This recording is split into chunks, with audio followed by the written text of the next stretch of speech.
à la leçon numéro 13 du cours Architecture des ordinateurs, dans laquelle nous allons voir les caches mémoire. On verra la première partie, puisqu'il y aura une deuxième partie dans la leçon numéro 14. Donc dans cette leçon,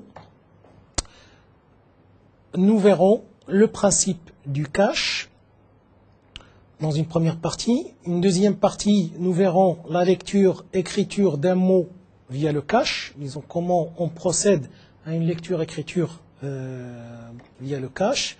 Et la méthode ou la technique de remplacement. Bien sûr, dans la première partie, nous allons voir grosso modo le principe du cache, tout type de cache confondu, comment le principe de fonctionnement des caches, lecture, écriture, puisque bien sûr l'information initiale elle est dans la mémoire centrale et le processeur, quand il a besoin d'une donnée, il la récupère de la mémoire centrale. D'abord, il la met dans le cache en vue de l'utiliser sans avoir besoin d'accéder au cache, à la mémoire centrale. Et bien sûr, vu que le processeur, bien sûr, lorsqu'il a besoin d'une information, il va d'abord la chercher dans la mémoire, la mémoire cache, le cache mémoire, avant d'aller dans la mémoire centrale. Et vu que la taille du cache est beaucoup plus petite par rapport à la mémoire centrale, il faut bien pouvoir remplacer les blocs du cache par ceux de la mémoire centrale, puisqu'elle ne peut pas contenir la totalité des informations qu'il y a dans la mémoire centrale. Donc la première partie consiste au principe du cache. Donc c'est le principe des caches, grosso modo, tout cache confondu. Donc comment fonctionne un cache? Donc on a le processeur d'un côté, on a la mémoire centrale de l'autre côté, et entre les deux, bien sûr, on place un cache. Le cache pourrait être interne au processeur, comme il pourrait être externe, comme on pourrait mettre une partie du cache à l'intérieur du processeur et une autre partie à l'extérieur. Donc c'est ce qu'on appelle le cache de niveau 1 et le cache de niveau 2. Donc le processeur, il envoie l'adresse aussi bien vers le cache par un bus interne que vers la mémoire centrale. Dans le cas où il y a un échec au niveau de la recherche d'informations dans le cache, il va la chercher, elle sera récupérée de la mémoire centrale. Le bus de données aussi est interconnecté entre le processeur, le cache et la mémoire centrale. Et bien sûr, il y a des informations internes qui sont échangées entre le processeur et le cache aussi. Donc, le cache, bien sûr, est une petite mémoire qui se situe entre le processeur et la mémoire centrale. Et bien sûr, qui contient des copies des mots de la mémoire qui risquent d'être accédés par le processeur. C'est ce qu'on appelle les localités de référence. Le cache, bien sûr, contient une copie, ou plutôt une partie, de la mémoire est copiée dans le cache. Et on ne copie que les parties utilisées par le processeur. Disons, le processeur, lorsqu'il a besoin d'une information, il va la chercher dans le cache. Si on ne la trouve pas, il va chercher un bloc du cache et il le récupère. Il récupère une partie, un bloc de la mémoire centrale, et il le met dans le cache. Et chaque fois qu'il a besoin d'une information qu'il ne trouve pas dans le cache, il va la chercher dans la mémoire centrale. C'est la raison pour laquelle on dit que le cache est une copie de la mémoire centrale. Et il ne peut en aucun cas augmenter la taille de la mémoire centrale, puisque l'information initiale elle se trouve dans la mémoire centrale et on récupère une copie. Bien sûr, le cache est redondant, donc il n'augmente pas la taille de la capacité de la mémoire principale, mais il augmente sa rapidité, puisque le cache est au moins 10 fois plus rapide que la mémoire centrale. Le fait de récupérer des blocs ou des parties de la mémoire centrale et de les mettre dans le cache, le processeur, ça lui permettra de travailler à la fréquence de cette mémoire et non pas de la mémoire centrale. Donc le but, bien sûr, est de prendre en compte la localité temporelle. Parce que à un moment donné, le processeur, qu'est-ce qu'il fait? Il va d'abord chercher dans la mémoire, dans le cache mémoire. Si elle n'y est pas, il va la chercher dans la mémoire centrale. Donc le principe du cache consiste bien sûr, donc on a le processeur, on a la mémoire centrale qui est en bas, et l'idée est bien sûr de découper la mémoire centrale en un certain nombre de blocs d'une taille déterminée, X mots par bloc. Bon, ici dans cet exemple, on a 4 mots par bloc. Donc ça c'est un bloc, le deuxième bloc, troisième et le quatrième bloc, jusqu'au énième bloc. Là, ici, on a le cache mémoire. Il doit être organisé aussi par bloc. Et la taille d'un bloc du cache mémoire doit être identique à la taille du bloc d'un bloc. La taille d'un bloc du cache doit être identique à la taille d'un bloc de la mémoire centrale. Entre le cache et la mémoire centrale, l'échange, le transfert se fait par bloc. Par contre, entre le cache mémoire et le processeur, l'échange se fait par mot.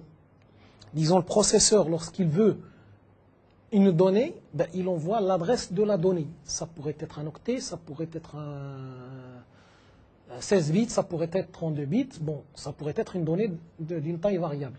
Mais en tout cas, il envoie l'adresse de la donnée qu'il veut récupérer. Donc, on parle de mots entre le processeur et le cache. Par contre, si cette donnée n'est pas dans le cache, bien sûr, on récupère un bloc entier de la mémoire centrale et on le place dans le cache. Le transfert entre le cache et la mémoire centrale se fait par bloc. Ici, on a un bloc de 4 mots.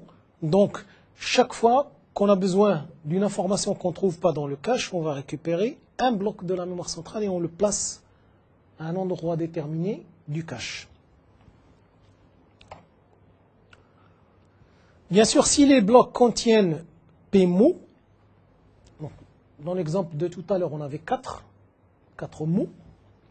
Le mot d'adresse add en mémoire, parce qu'il faut localiser le mot dans la mémoire aussi, se trouve bien sûr dans le bloc add div p de la mémoire. Donc on a dit que le cache a un certain nombre de blocs limité. Par contre, la mémoire, elle est de grande taille, donc elle a un nombre beaucoup plus important de blocs. Et bien sûr, lorsqu'on veut chercher un mot dans la mémoire centrale, il y a une méthode qui permet de localiser le mot dans la mémoire centrale. Donc, le mot d'adresse add, donc bien sûr, si le bloc contient pmot, le mot d'adresse add se trouve dans l'adresse add div p, dans le bloc add div p de la mémoire centrale, et pour le localiser à quelle case mémoire il se trouve à l'indice, donc c'est l'indice add modulo p.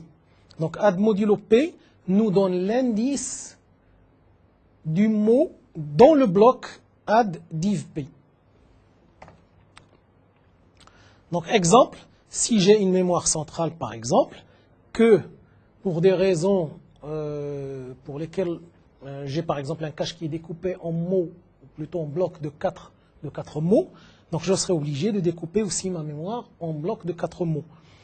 Donc si j'ai par exemple P qui est le nombre de mots par bloc est égal à 4, et je veux chercher le mot d'adresse add, donc le mot d'adresse add qui est 6 dans mon cas se trouve dans le bloc 6 div 4. 4 c'est le nombre de blocs par mot. Donc 6 div 4 est égal à 1. Donc je dois le retrouver dans le bloc mémoire 1 avec un déplacement, l'indice de 6 modulo 4. Donc 6 divisé par 4, le reste c'est 2.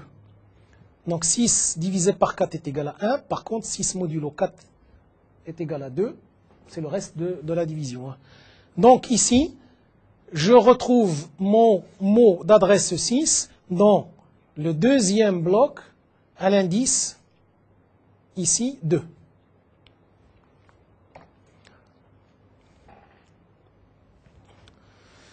Donc le cache, bien sûr, contient moins de blocs que la mémoire centrale. Donc un bloc du cache sera bien sûr censé de recevoir successivement plusieurs blocs mémoire. Étant donné que le cache a un certain nombre de blocs assez limité, pour des raisons de logistique, bien sûr, vu qu'on ne peut pas mettre l'ensemble des blocs de la mémoire centrale dans le cache, ben chaque fois qu'on a besoin d'une information, ou plutôt d'un mot de la mémoire centrale que le processeur ne trouve pas dans le cache, ben il va procéder à un remplacement. Il va aller vers la mémoire centrale, récupérer le bloc qui contient le mot et le placer dans le cache, avec une technique de remplacement. Donc il faut donc pouvoir identifier quel est le bloc mémoire présent dans le cache. Donc il faut rajouter une technique ou des identificateurs qui permettent au processeur ou au mécanisme de gestion du cache du processeur pour pouvoir identifier quel est le bloc qui est présent dans le cache. Est-ce que le bloc qui contient l'information recherchée par le processeur se trouve dans le cache ou pas? Si oui, ben il va chercher directement l'information dans le cache. Sinon, il sera obligé d'aller récupérer le bloc qui contient l'information à partir de la mémoire centrale et le mettre dans le cache et récupérer l'information. Donc pour ce faire, le cache, chaque bloc du cache doit contenir bien sûr la valeur, c'est le contenu du bloc de la mémoire. Dans notre cas, c'était des blocs de 4 mots. Donc l'information qu'il y a dans chaque bloc sera ici logée dans valeur. Et dans la clé, donc c'est un champ qu'il va falloir rajouter pour identifier le numéro du bloc mémoire, qui nous permettra de localiser le mot. Parce que si on sait que le bloc mémoire qui contient le mot est dans le cache, ben on peut rajouter d'autres champs pour pouvoir récupérer un mot parmi le nombre de mots, les n mots qui sont contenus dans le bloc mémoire ici, dans la valeur. Donc on aura l'information utile qui est récupérée de la mémoire centrale et qu'il faut compléter avec une clé qui va nous permettre d'identifier le numéro du bloc mémoire en question, qui contient l'information recherchée par le processeur. Donc ici, on aura la mémoire centrale qui est découpée en blocs. Bien sûr, chaque bloc aura la même taille que la taille du cache. Et bien sûr, lorsqu'on récupère un bloc de la mémoire centrale ici vers le cache, on rajoute la clé correspondante à ce bloc qui nous permet d'identifier le numéro du bloc mémoire.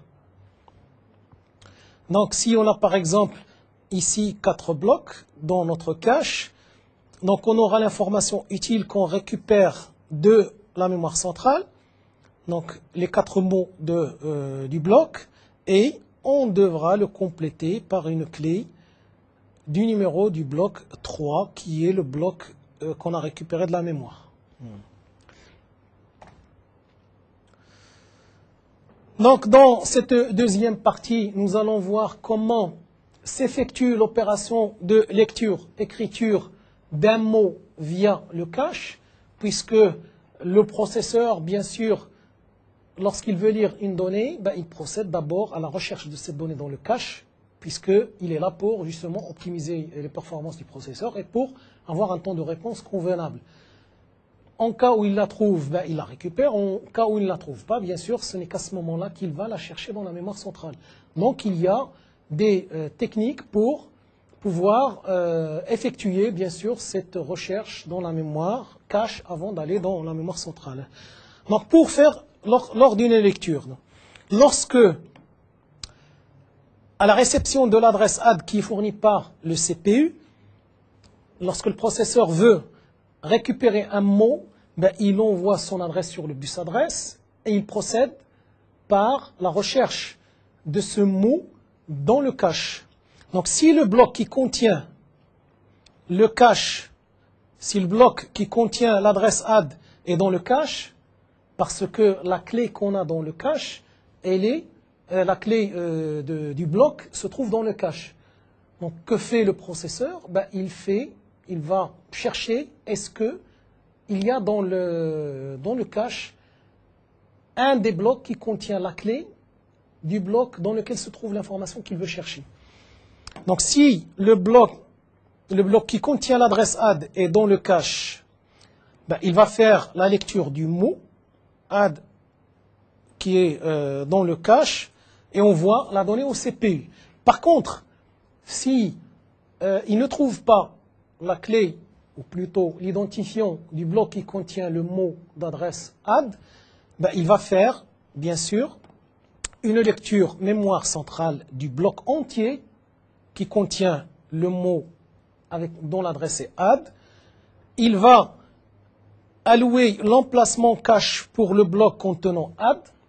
Si par exemple on a des blocs de 4 mots et le mot recherché par le processeur se trouve dans un bloc Y, il va récupérer tout le bloc, les 4 mots du bloc, et il va les mettre bien sûr dans le cache et il va remplacer un bloc du cache avec le bloc de la mémoire centrale. Et bien sûr, il va chargement du bloc mémoire dans le cache et en même temps, il va envoyer le mot dans l'adresse add au CPU. Donc, pour résumer, lorsque le processeur a besoin d'une donnée, d'un mot d'adresse add, il va d'abord chercher dans la mémoire cache, donc il compare l'identifiant du bloc qui contient le mot add avec les différents identifiants qu'il y a, ou plutôt un des blocs de la mémoire cache, est-ce qu'il existe dans la mémoire cache? S'il ne trouve pas de bloc qui contient cet identifiant dans la mémoire cache, il va récupérer la totalité du bloc de la mémoire centrale et il va écraser un des blocs de la mémoire cache. Il va récupérer l'information, la donnée, pour la traiter. Par contre, s'il trouve la donnée, s'il trouve l'identifiant dans un des blocs du cache, il récupère la donnée directement du cache. Quant à l'écriture, lorsque, bien sûr, à la réception d'une adresse, de l'adresse d'un des mots que le processeur veut écrire, donc il va envoyer l'adresse du mot add et le bloc qui contient add, s'il se trouve dans le cache, on va bien sûr écrire la nouvelle valeur du mot add dans le cache et dans la mémoire centrale, puisque la mémoire cache n'est qu'une copie de la mémoire centrale, donc on l'écrit dans le cache et dans la mémoire centrale. Par contre, s'il y a échec, si le mot qui contient l'adresse add, ou plutôt si le bloc qui contient le mot d'adresse add n'est pas dans le cache, on écrit uniquement dans la mémoire centrale et on ne procède pas à une récupération du bloc puisqu'on ne sait pas si le processeur aura besoin de ce mot ou pas. Donc il suffit d'écrire dans le cache, dans la mémoire centrale uniquement. Bon, on verra qu'il y a différentes techniques de remplacement dans le cas d'échec de lecture dans le cache. Donc la lecture d'un mot dans le bloc 10 par exemple en mémoire, bien sûr s'il y a succès, si par exemple le bloc 10, donc je dis bien le bloc, se trouve dans le cache, c'est-à-dire que le processeur va d'abord vérifier est-ce que le bloc qui contient le mot recherché se trouve dans le cache. Donc il va comparer les clés. Donc il trouve qu'il y a le mot, donc il est là. Il suffit de récupérer la donnée. Si par exemple la donnée se trouve au deuxième mot, il va récupérer uniquement le deuxième mot. Donc la comparaison se fait sur la clé. Par contre, la récupération se fait de la donnée uniquement, c'est-à-dire uniquement le mot qui est dans le bloc recherché.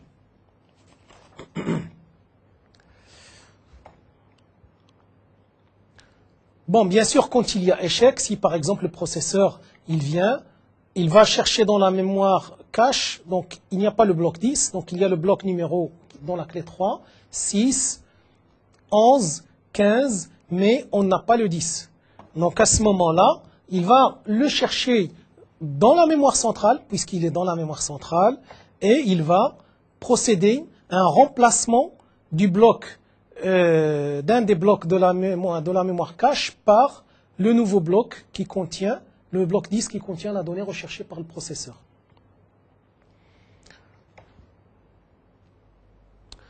Bien sûr, c'était pour la lecture. Pour l'écriture, il y a plusieurs façons de faire. Il y a même différentes stratégies. Donc on a dit que lorsque le processeur veut écrire une valeur dans un bloc donné du cache, si le bloc se trouve dans le cache, il va l'écrire dans le cache et dans la mémoire. Si le bloc ne se trouve pas dans le cache, ben, il va l'écrire uniquement dans le cache, dans la mémoire centrale plutôt. Donc ça, c'est la stratégie 1. Il y a une autre stratégie qui prend les choses, ou plutôt qui résout le problème différemment. Elle ne fait une écriture que écriture seulement lors du remplacement du bloc, c'est-à-dire après un échec en lecture.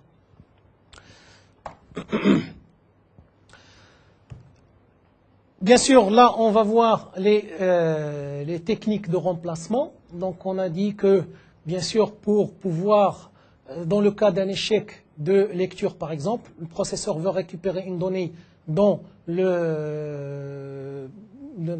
va faire la recherche d'abord dans le cache. S'il ne la trouve pas, il faut qu'il la récupère de la mémoire centrale. Mais quel bloc remplacer dans le cache?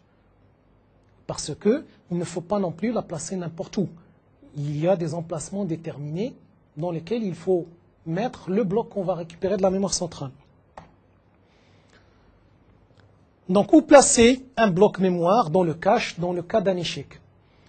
Bien sûr, la place d'un bloc mémoire dans le cache est calculée à partir du numéro de bloc mémoire selon une stratégie de placement qui doit assurer un certain nombre de critères, ou plutôt de fonctionnalités. Parce que lorsqu'on récupère un bloc de la mémoire centrale, il n'est pas question de le placer n'importe où. Surtout lorsque le processeur, s'il a besoin d'informations qui sont dans le cache, il y a différents fabricants qui ont utilisé des techniques pour optimiser justement cette méthode de remplacement. Donc la technique de remplacement doit assurer le plus bas taux d'échec de recherche du bloc. Donc le bloc cherché est bien dans le cache à la place calculée, pour assurer une utilisation performante du cache, et bien sûr, elle doit assurer un coût réduit de recherche de blocs. On verra qu'il y a des techniques qui utilisent des méthodes de recherche. Puisqu'on a une clé qui identifie le bloc, il va falloir chercher est-ce que le bloc existe dans le cache ou pas, en comparant l'identifiant, plutôt la clé envoyée par le processeur, à la case clé qui est dans le cache, qui identifie les blocs qui sont dans le cache. Donc si on trouve le cache, si on trouve le bloc dans le cache, on récupère le mot. Si on ne trouve pas, si en comparant l'identifiant envoyé par le processeur à l'identifiant qui est dans le cache et on ne trouve pas d'égalité, ça veut dire que le bloc n'existe pas dans le cache. Donc un bloc mémoire a peu d'emplacements possibles dans le cache du fait que le cache a une taille nettement plus petite par rapport à la mémoire centrale. Donc, trois stratégies possibles. On a le cache associatif, le cache à accès direct et le cache associatif par ensemble de blocs. Donc, dans cette leçon, pour des contraintes de temps, nous allons voir uniquement le cache associatif. Dans la prochaine leçon, dans une autre leçon, on va voir les caches à accès direct et les caches associatifs par ensemble de blocs.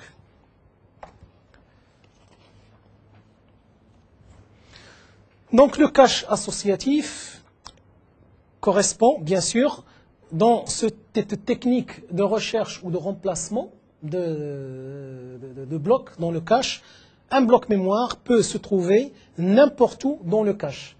Disons, ceux qui utilisent cette technique permettent disons, la technique de remplacement permet de placer le cache, ou plutôt le bloc, n'importe où dans les blocs du cache pour donner la possibilité, bien sûr, à une meilleure gestion du cache. Donc la technique d'utilisation, ou plutôt de remplacement de ce cache, donc on a notre mémoire centrale, on la découpe en blocs identiques au bloc du cache. Donc si j'ai par exemple un bloc ici de la mémoire centrale que je veux placer dans mon cache, ben, j'ai le choix. Je peux prendre ce bloc et le mettre dans le bloc 0 du cache, ou dans le bloc 1, dans le bloc 2 ou dans le bloc 3.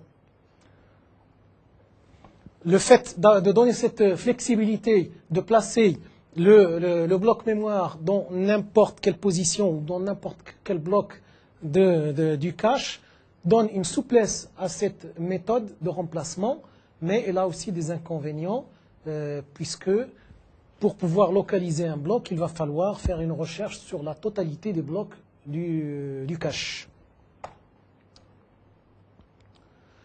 Donc, bien sûr, la recherche d'un mot dans un cache de taille n, si on a un cache qui a n blocs, ben, on a besoin de n comparaisons, puisque lorsque le processeur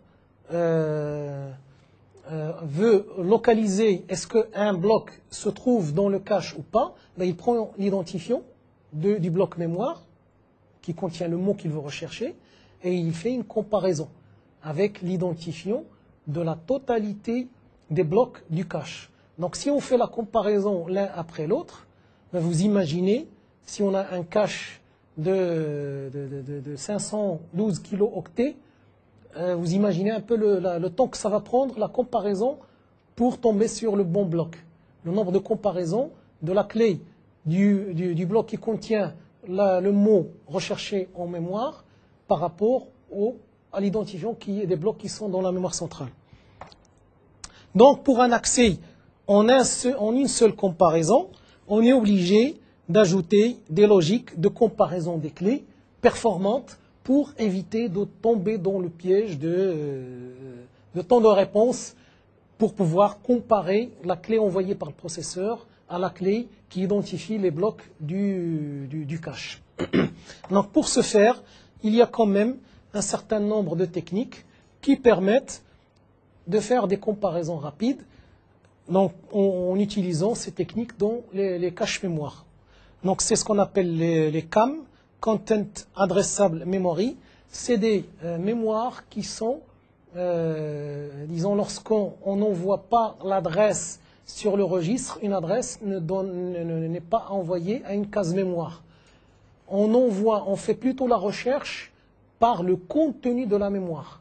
Et dans ce cas, on va directement, donc il y a une case de la mémoire qui contient un certain nombre de valeurs, dans notre cas, ça sera des clés, et lorsqu'on veut chercher, lorsqu'on veut localiser un bloc mémoire, ben on va chercher directement ce bloc par son contenu, par le contenu de la clé.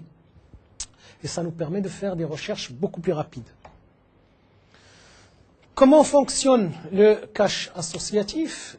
Ben, le cache associatif, bien sûr, ici, on a notre cache qui est composé par un certain nombre de blocs.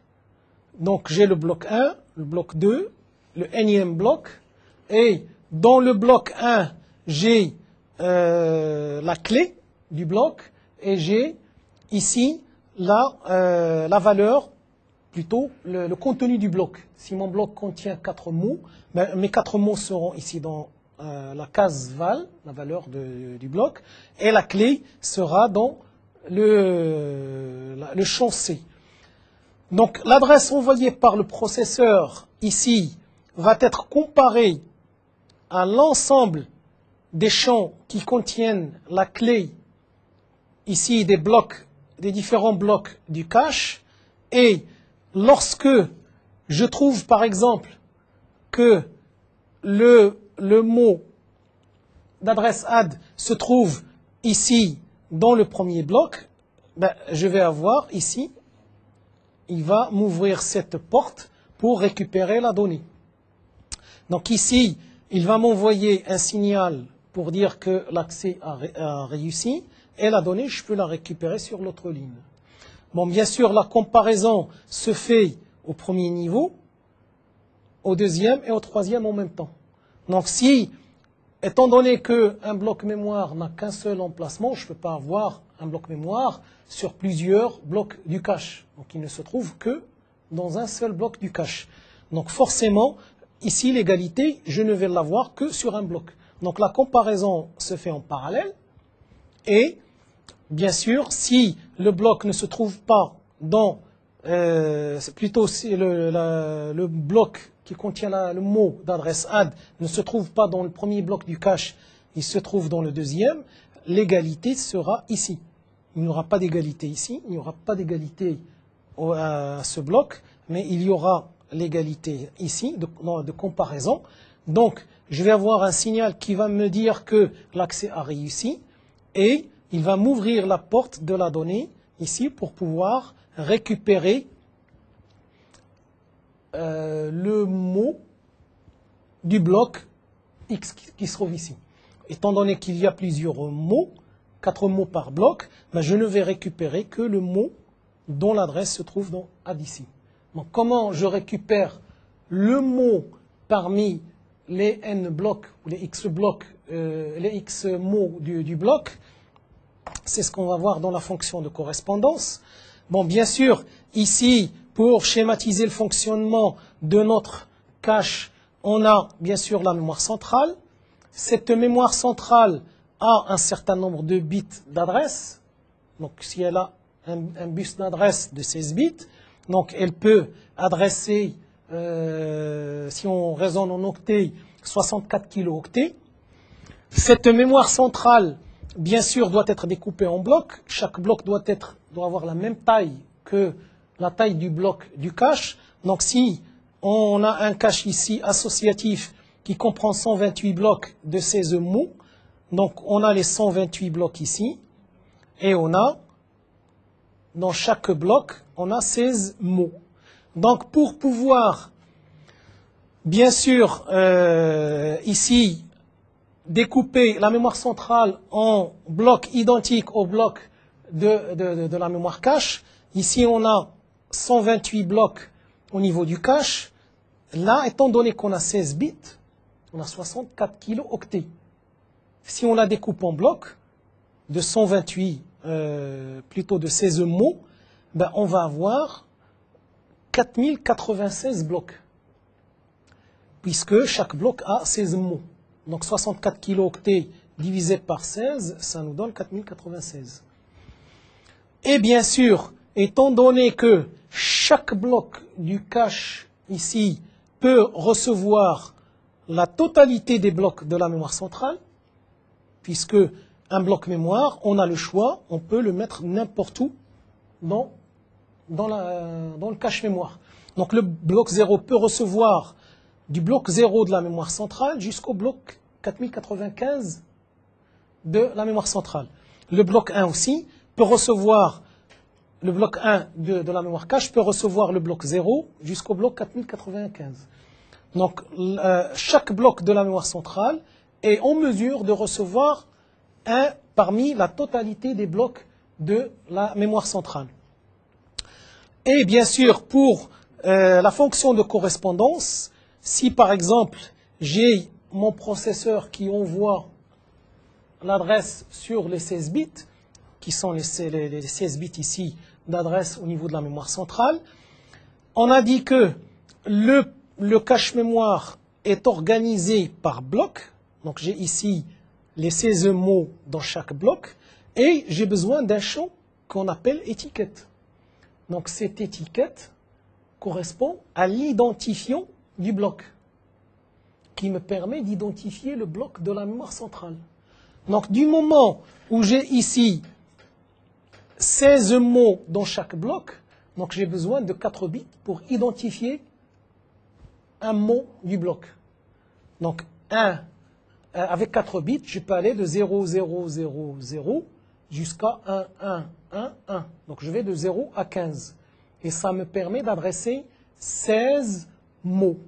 Donc le mot 0 du bloc 0 aura l'adresse 0, 0, 0, 0, et le mot 16 aura l'adresse 0, plutôt 1, 1, 1, 1. Donc j'ai besoin de 4 bits pour adresser un mot. Pour adresser un mot parmi les 16 mots du bloc ici. Et bien sûr, puisque ici j'ai besoin d'un complément d'information pour localiser le bloc de la mémoire centrale, c'est l'étiquette. Étant donné que dans la mémoire centrale, j'ai du bloc 0 jusqu'au bloc 4095, ben il me faut 12 bits pour adresser 4095 blocs. 4096, c'est 4 kilos. 4 kilos, il me faut 12 bits. Donc 10 bits, c'est 1 kilo. 11 bits, c'est 2 kilos. Et 12 bits, c'est 4 kilos. Donc 4095, c'est 4 kilos blocs. Donc ici, dans l'étiquette, je la complète par 12 bits. Donc dans le champ adresse qui sera envoyé par le processeur, je vais avoir 4 bits pour localiser un mot parmi mes blocs. Et j'aurai besoin d'une étiquette pour savoir est-ce que le bloc de la mémoire existe ou pas. Donc ici, le processeur, comment il procède pour localiser est-ce que le bloc qui contient le mot se trouve dans le bloc, un des blocs du cache, ben, il commence par la comparaison de l'étiquette. Donc l'adresse envoyée par le processeur sur 12 bits va, parce que l'adresse envoyée par le processeur, elle correspond à l'adresse des 16 bits de la mémoire. Donc chaque octet, ou plutôt chaque mot de la mémoire, a une adresse et une seule, puisque c'est une mémoire à accès direct, c'est une RAM. Donc lorsqu'il envoie une adresse, l'adresse elle est aussi sur 16 bits. Donc les 4 bits de poids faible me permettent de sélectionner un mot parmi les 16, et ici les 12 bits permettent au processeur de pouvoir comparer, faire la comparaison entre le mot qu'il cherche, ça c'est le numéro du bloc du mot qu'il cherche, donc il compare le contenu de cette partie d'adresse qui est envoyée par le processeur à la totalité des étiquettes ici du bloc, de chaque bloc du cache. Donc s'il ne trouve pas d'égalité, il conclut que le bloc ne se trouve pas, le bloc qui contient cette adresse, l'adresse du mot cherché ne se trouve pas dans le cache, et il va le chercher dans la mémoire centrale. Si par contre il tombe sur un bloc ici dont l'étiquette est identique à l'étiquette ici de l'adresse, au champ étiquette de l'adresse envoyée par le processeur, il y a égalité et il va récupérer le bloc dont l'adresse se trouve ici dans le champ mot. Donc ici je vais avoir un parmi 16 mots du bloc. Et dans ce cas, je récupère le mot, dans le cas où je trouve l'égalité, et le processeur le traite. Dans le cas où il n'y a pas l'égalité, ben, il va récupérer le bloc entier dont l'étiquette se trouve ici, et il va le remplacer dans le cache mémoire. Ainsi se termine notre 13e leçon. Dans la prochaine leçon, nous verrons le cache à accès direct et le cache associatif par ensemble de blocs. Pour tout complément d'information ou renseignement, vous pouvez vous connecter au site Netuno et cliquer sur MedNetU. Je suis à votre disposition pour tout complément d'information ou exercice et merci de votre attention.